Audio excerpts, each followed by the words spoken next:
that Lisa could hear things like the refrigerator door opening, and she could always hear candy wrappers being opened, and she'd come running. But she wouldn't hear us. We'd talk to her, we'd say, "Come here," and she'd run away, or she'd just keep on staring out the window. And so we called her doctor, and we thought it was best that she have a hearing test first. And that's where we started with the hearing test. But she heard everything. Her hearing was probably better than normal. Kathy was a very delightful baby. She was our second child and was quite a contrast to our oldest girl. Kathy was quite active as a little baby, and she used to run around and get into things, but we felt this was just a normal activity of a normal, active child. And then after developing what we thought were normal speech sounds and speech patterns, up until about 20 months of age, she suddenly stopped talking. And I think what concerned us more than anything else was it was a very sudden thing. Her vocabulary was quite good, I thought, at the time, in contrast to her older sister. And then one day she suddenly stopped, and we were waiting to hear some more speech and a few words, and she never started again. And we began to notice other unusual things that bothered us. There was a lack of eye contact when we talked to her. She wouldn't look us directly in the eye. She would look, it seemed, every place but in her eyes. She wouldn't respond when we called her name. One of the things that used to get me was when I came home from work and she would be in the playroom and I'd come in and say, "Hi, Kathy, how was your day?" And she wouldn't turn around, and it bothered me a great deal. I was used to our oldest girl turn around and run up and give Daddy a big hug, and it was very nice. And we watched Kathy's progression and noted more things, and finally we went to see some specialists. We had Kathy's hearing tested. We thought she might have had a problem there. But it turned out her hearing was probably better than normal, and that hearing definitely wasn't a problem. Kathy had what we had thought was a sense of perfect pitch as far as hearing goes. My wife would play the piano, and Kathy would pick out every note and actually sing it, not with words but with sound, and we thought she was quite remarkable there. Anyway, finally, making the rounds of several specialists and trying to get something, trying to pin down what it was that was wrong with her, we finally had a diagnosis that was called early infantile autism. And neither my wife and I had ever heard that before. And we are just now starting to fully appreciate what that means. One of the first significant things that we noticed about Michael was his seeming lack of a development of a normal speech pattern. And we gauged this lack of a development by what his older sister and younger brother had done in this respect. Both of them had developed fairly fluent speech patterns at age 2.5, and we hadn't suspected this was a difficulty until we realized that he was having difficulty with speech.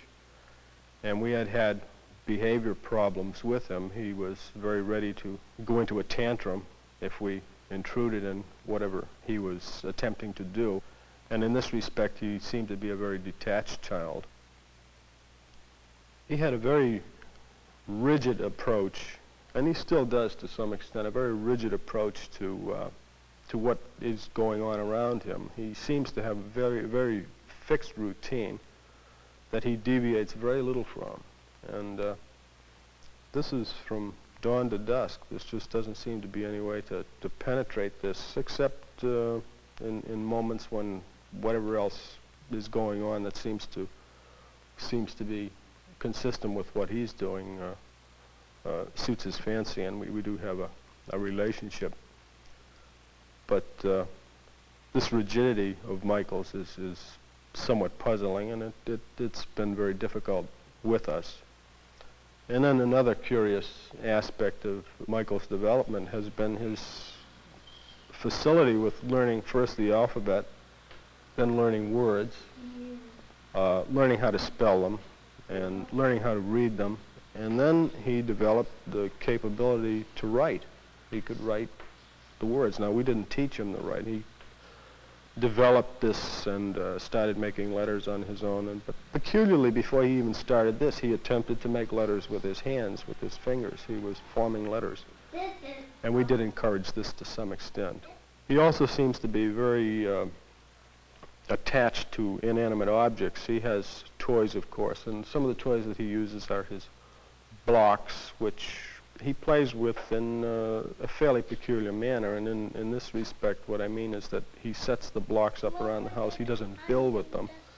He sets them some on top of the others, and he'll locate them around the house in some pattern, which we haven't really been able to figure, but he gets pretty wrapped up in this. And these preoccupations of his with the spelling and the writing and also the building or the setting up of blocks are what primarily occupy his day. And, well, this is the way it is. The children these parents have been describing show the typical symptoms of a rare disease called infantile autism. Like most autistic children, these children are physically handsome and attractive. Despite their normal appearance, however, autistic children are very sick.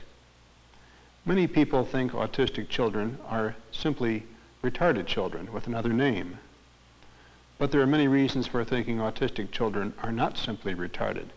For example, they show many signs of precociousness in such fields as art, mathematics, or music. The autistic child is characterized by an inability to relate to reality. Intellectually and emotionally, he seems locked in a world of his own. The autistic child is frequently thought to be deaf, but tests of hearing show that his hearing is not abnormally poor, and in fact, it is often abnormally acute. Children with autism typically are unable to speak, yet their organs of speech seem intact. No one knows why, but the child with autism will usually spend hours every day involving himself in repetitive, ritualistic games of his own invention.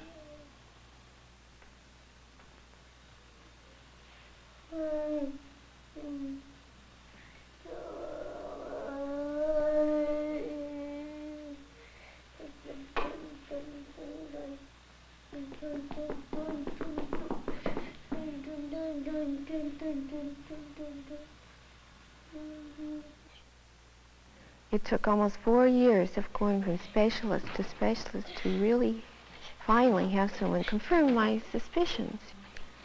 But then it wasn't easy living with it, even after we knew, because Lisa would have screaming tantrums at night and in the evenings before she'd go to bed. And then about her 2nd birthday, we bought her a Wonder Horse. And she rode that horse all hours of the day and night, especially between 5:30 a.m. and 7 or 8, whatever time it was to get up. And it was very, very hard to take her places. She was afraid of paneling, wood paneling, and especially in the bank. She'd scream the whole time we were in the bank. She was afraid of certain parking lots. We had to park the car out on the street and walk into the shopping centers. And after 2 years old, though, she became very, very hyperkinetic. And she just run everywhere and grab things and climb fences and jump in lakes. And I tried to discipline her. I'd get mad at her and spank her. And then my husband would really get mad because he hated to see her cry. He'd say, well, she's just a poor, sick baby. She doesn't know any better. Don't be so harsh on her. But it's so hard to live with, to take her, especially to the supermarket. and have her grab everything and try to climb out of the basket and open up the cereal boxes and grab candy, and it was just terrible. After a while, I just wouldn't take her to the supermarket anymore. It was just so embarrassing, and yet my husband felt that don't spank her. She's just a sick baby. She doesn't know any better. It's really a very hard situation to live with at home. We have many theories about the cause of infantile autism, but in fact we really don't know what causes it. Some of the prominent theories include the idea that there is a biochemical defect within the child himself that leads to difficulties at the kind that we've seen and heard about. Unfortunately, not knowing the cause, we also have a great deal of difficulty coming up with any kind of a cure so far. As psychiatrists, we've tried psychotherapy on many occasions with almost no success at all. It just doesn't seem to be the answer here. We've tried many medications too, and perhaps the ones that are most commonly used now are the tranquilizers, but their primary purpose is simply to take a child who's overly active and quiet him down to the point that someone can live with him in the home or in a school situation. In the beginning, we regarded these children as being mentally retarded because we didn't know much about infantile autism, and this meant that we put them in state hospitals where they spent a good part of their life. This was a rather tragic thing to do, and unfortunately, many of the children have spent their entire lives there, going on into adulthood and then into old age without ever being out in the community. Fortunately, today we've recognized that we do have some things that we can do, primarily education programs, but if we don't get to an education program very early in the child's life, then we can offer very little beyond that with our present state of knowledge. It's rather tragic to put a child like this in a state hospital because they can be helped. They're very individual people, and they do have an awful lot of potential. Up until Jennifer was 2 years old, she was a very happy, a very healthy, and a normal child to us. But at age 2.5, she wasn't talking yet. Not even a mere mama or dada, words that every parent wants to hear from her child. And we knew there was something wrong. She seemed so unaware of us and her environment. She wouldn't play with any of her toys at home or even watch television. All she would do was carry her blanket from room to room and sucking her thumb. We took her to so many doctors and specialists, and we had blood tests, x-rays, brainwave tests, and no one could give us a medical reason for her condition. Jennifer's 4 years old now, and hopefully help has reached her in time. If she doesn't improve, then of course she will have to spend the rest of her life in an institution. This is something my husband and I never discuss at home, but it's a thought that hangs over us every day.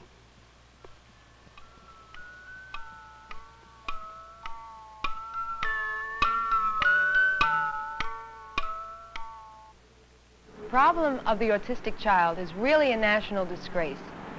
There are only a handful of programs throughout the country who are willing and able to work effectively with this type of child. But I thought in California, with its marvelous reputation in education, that things would be different. I found instead that the California Educational Code specifically excludes the autistic child from public school programming. So I began to look around to see what other facilities were available in San Diego County for this type of child. And what I found was that there was no place that was really geared to the very special needs of autism. I spoke to a great many professionals about this, and their only advice was, start your own. So in the summer of 1970, Los Niños began with a volunteer staff and a budget of about $100 as an 8-week summer project. And even with our very limited resources, we did have some success. So over the next year, I couldn't stop thinking about this type of child. Where were they going to go? I felt that what was needed was a preschool program that would give the basic communication skills that were so necessary before the child was 5 or 6. Otherwise, their chances were very small. I knew the need, I had the staff, and I had the children, certainly, but I had no facilities and no money to buy equipment or to pay the staff. It was about this time that the Vista Hill Psychiatric Foundation heard of the efforts of Mrs. Walsh to start a program for the autistic child. We agreed to sponsor the project, relying heavily on other community organizations to help. We were most fortunate in finding a facility for the project at the Education Building at St. Luke's Episcopal Church in San Diego. This facility was made available without charge as a gift from the parishioners. As the community learned of the plight of the autistic child, voluntary help came from persons from all walks of life. Without such help, we would not have survived the first year. I first heard of this autistic children program through my church and Miss Ann Walsh. And at this time, the young people were completely unfunded by anyone.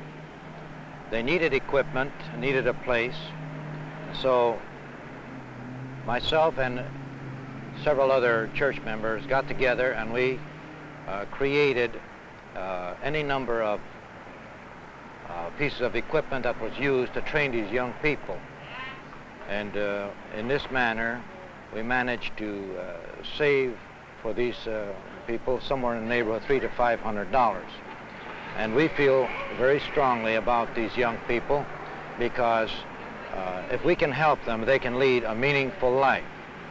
Or otherwise, they become institutionalized. And of course, if they can be helped, I think it's our duty to do so.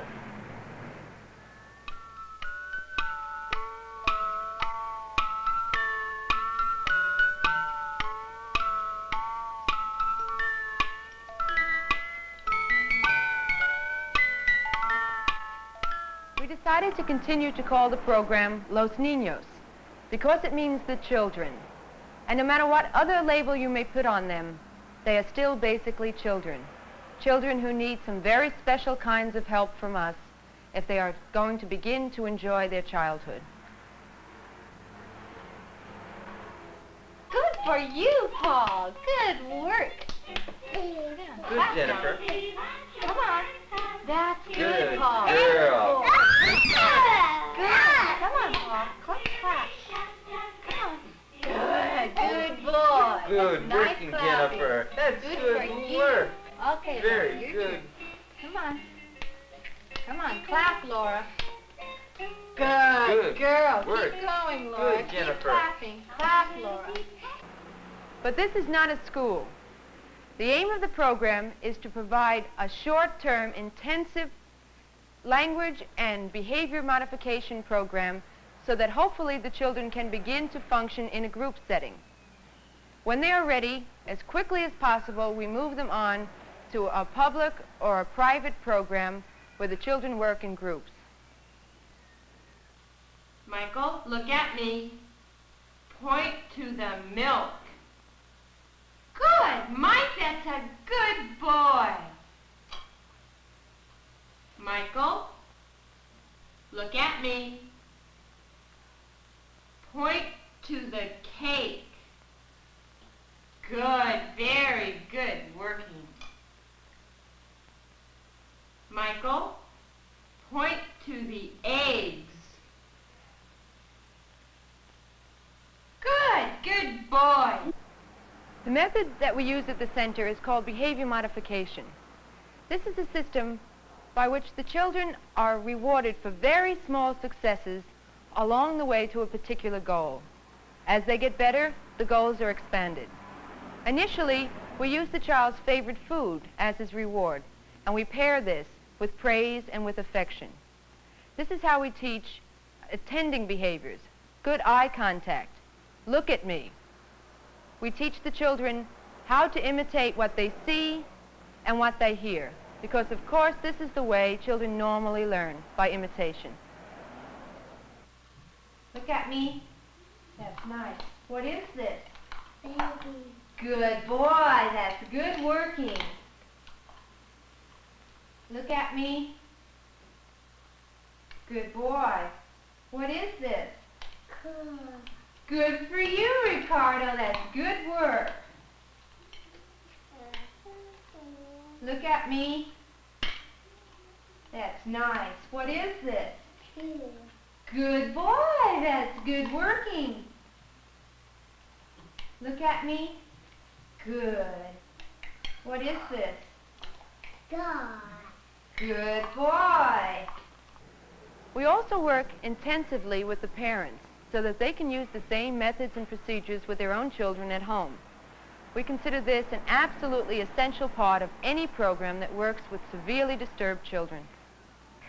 Now, Mrs. Ramirez, a very important part of working with Armando at home is in how you use your voice.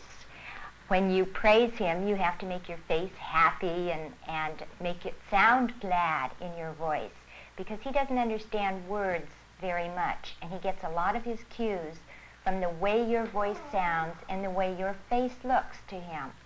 So when you tell him no, again, it must be lower and very firm so that he gets the understanding that it's really no and there's no playing around at all. Now, when you want him to do something, to get his attention, ask him to look at you first and then give him whatever it is you'd like him to do. Shall we try that now? Okay. Armando, look at me, Armando. Look at me. Good boy, Armando. Good boy. That's good. Why don't you have him sit up on his chair and we'll give him this toy.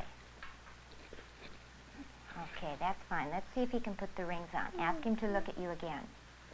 Armando, look at me. Look at me, Armando. Hands down. Hands down. That's good. Look at me. Armando. Armando, look at me. Good boy, Armando. That's good. Good boy, Armando. That's good. That's very good. Good boy. Hands down. That's good right. boy, That's Armando. Good. That's good.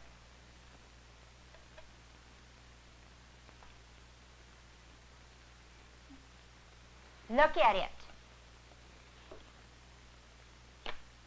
That's good, Good boy, Armando. Armando. Good.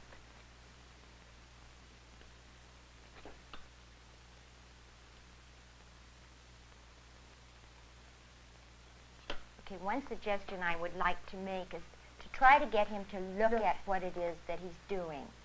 He can do it, and he's doing it by feel, but it would probably be better if he were watching it and watching it go on and this type of thing. I think you're doing very well. I'm very pleased with both you and Armando. This training is often very, very slow. It sometimes takes us weeks of look at me before the child can really attend well. But we feel that working systematically on a one-to-one basis, eventually the children are able to come out of their seemingly lost world. This is often a tedious and always a very expensive procedure, but it's worth it because it works. We began with 7 children, and within 1 year, 5 of them had graduated onto other programs in public and private schools.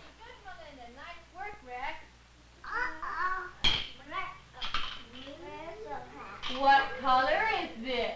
Green. Good work. Green. Good, Scott. Oh, here, Rex. What color is this? Good, Kathy. Who's ready to turn in their chips? Who's ready to turn in chips? Let me see. Kathy, you're ready. Kathy, what would you like today? What would you like, Kathy?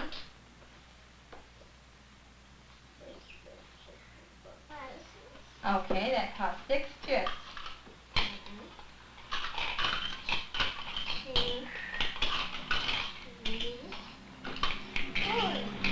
Oops, 4. 5. Melinda, yeah, Alicia, that's good, Kathy.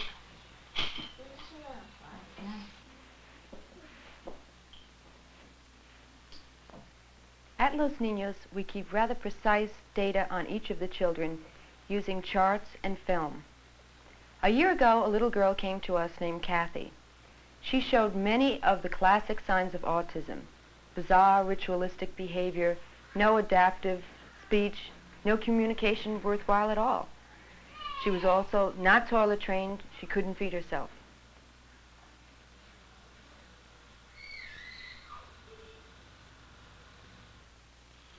And this is Kathy today. Can you say hi? Hi. What's your name?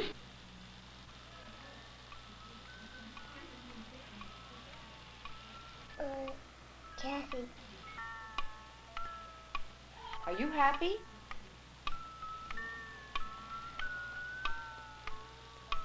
Are you happy? Are you happy? Yes. Are you happy?